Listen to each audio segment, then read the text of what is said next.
Okay guys, so here's the FICM right here. There are 13 millimeter studs up here on the early models. I think later they do switch to bolts, and 13 in the rear. The rear is kind of tight.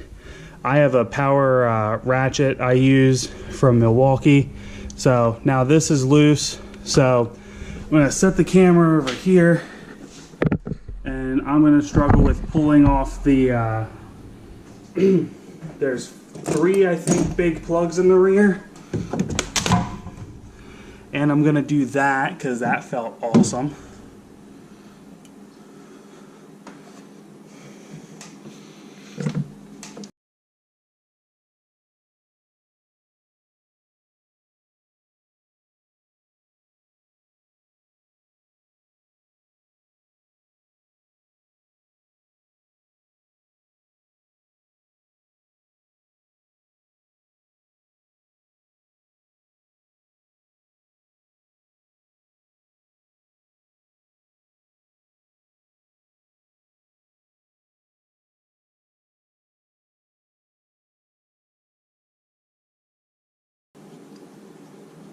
There we go. And there's your FICM. So, I'll set this here for a second. I want to show you guys these plugs. There's 2 locking things on each side. My one, this guy is not in the greatest of shape here. When I have heads done, I will probably be getting that whole harness replaced, just because, I mean, you really feel like dealing with an issue because of that. So, okay, I'll get back to you guys in a little bit here, do a little more work.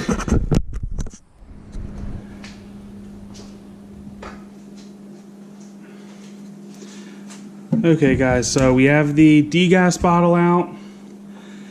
I'm starting to work on the, well, degas bottle's out, FICM's unplugged and unbolted.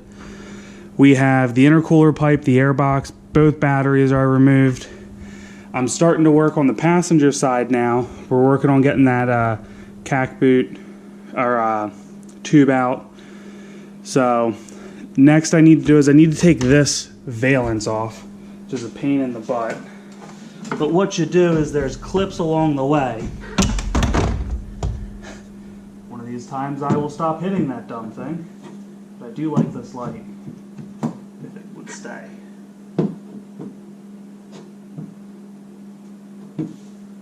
Okay. So what you're doing here is there's little clips along the way. So I've started removing them, but here they are.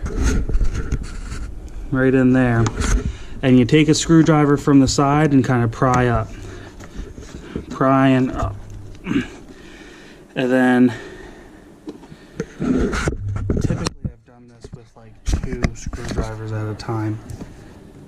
This is only like my 3rd time doing it. I have had some breaks here on this particular valence.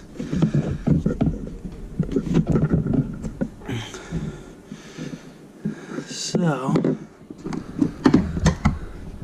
as you're pushing these out,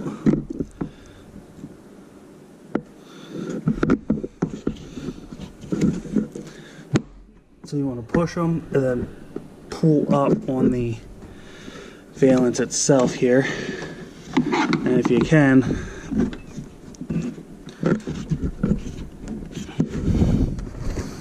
I popped one back in on this side, which is why I've done this with a couple screwdrivers at a time.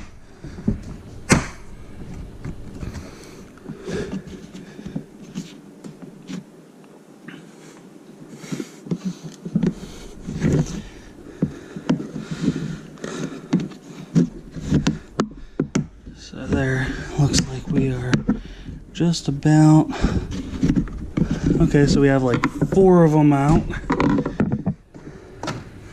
Keep scooting along here.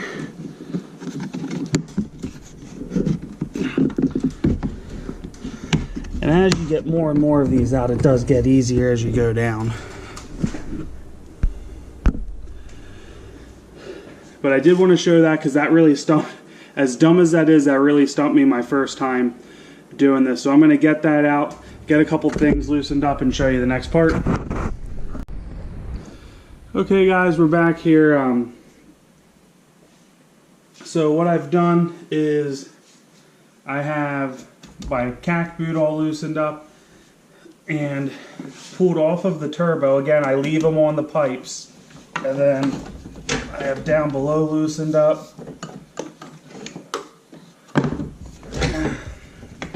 And this one is not fun to kind of wrestle out, as I recall. But that's most of working on this truck, is wrestling crap out. So, and I complain, but it's really not that bad.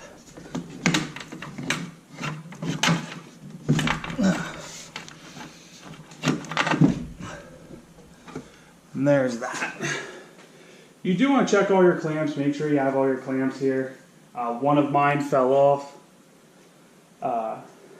So you want to make sure that you have them back on.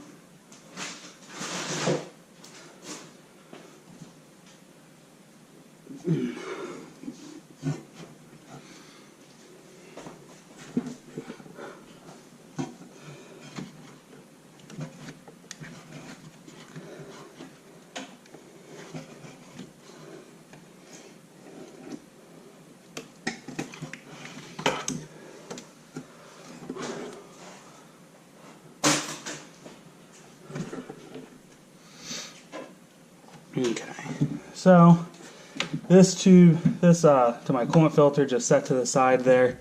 There's another tube over here. Set that to the side. We're gonna get the alternator out now. So remember, you got a stud back here. That's a power wire. Then you have your plugs here. So.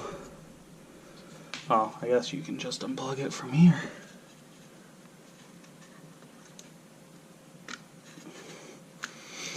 This came with an adapter. This is an aftermarket alternator from Nation Starter and Alternator. Made in the USA, puts out more oomph, so to speak. I think this is a 185. I'm pretty, like 90% sure. But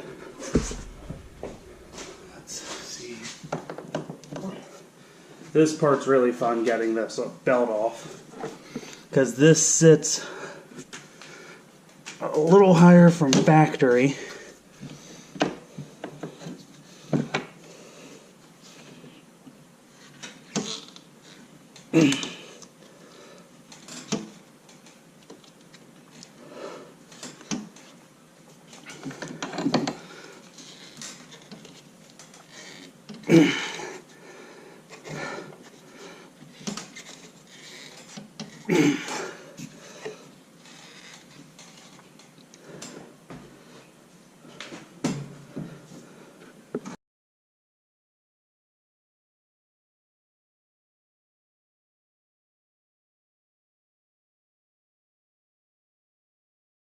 Okay guys, well, I'd say we're in deep now for the most part. Not too terrible. This is pretty easy to put back together yet, but just to recap, coolant drained, oil's been emptied. I have the oil filter loosened up there. We have both cack boots off, the intake out, batteries are out. FICM's been removed. We took this valence off here. I don't know if you can, maybe that'll give you a little bit better view in here. All the hoses from the degas bottle taken off. So I just removed the alternator. It's 3 13mm bolts. I had a 10mm stud in the, nut in the rear to take off, and the plug. The belt is a pain in the butt to take off. Take the belt off first, guys. Don't loosen it and let, I don't know how, if it'd really do much or not, but I wouldn't want to find out. So, belt's pain in the butt to get off on this, because this sits a little higher than the factory one. But, let's see here. And then it just lifts straight up. It's not stuck on there or anything, it just lifts straight up and out. So, I'm going to take the oil filter out here and take a look at everything. Unplug my EGR valve probably now. unplug some of these random sensors, and get back to you soon.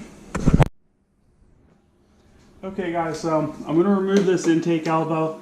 You don't necessarily have to do this because it'll come out with the manifold, but as some of you may already know, I am putting an aftermarket manifold on. So, and I need an extension here. Where's my extension? So one of them was a 10 millimeter, and then the other ones are 5/16 socket seems to work.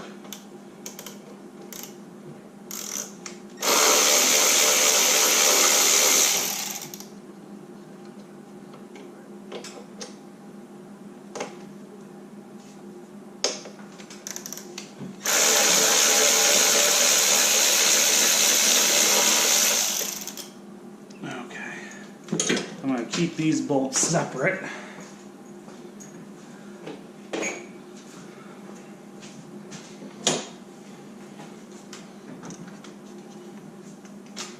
There's one more back here.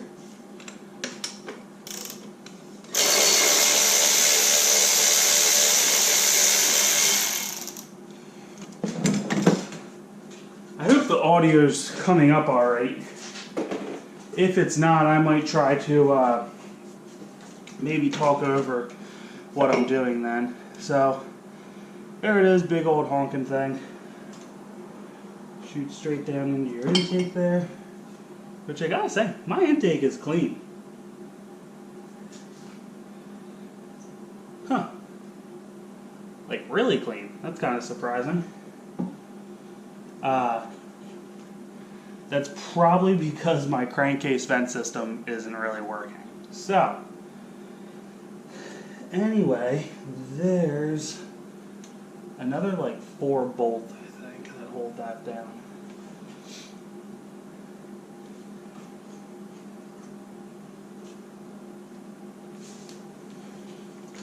So, I did disconnect 2 sensors, EGR valve, which is right here.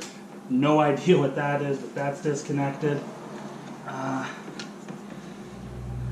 Here's another sensor we'll disconnect here.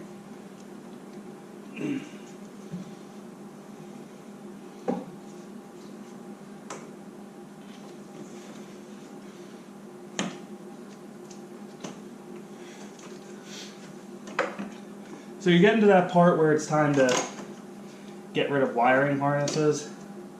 Here's a sensor. Because they start to be in your way. And they need to come out anyway, so.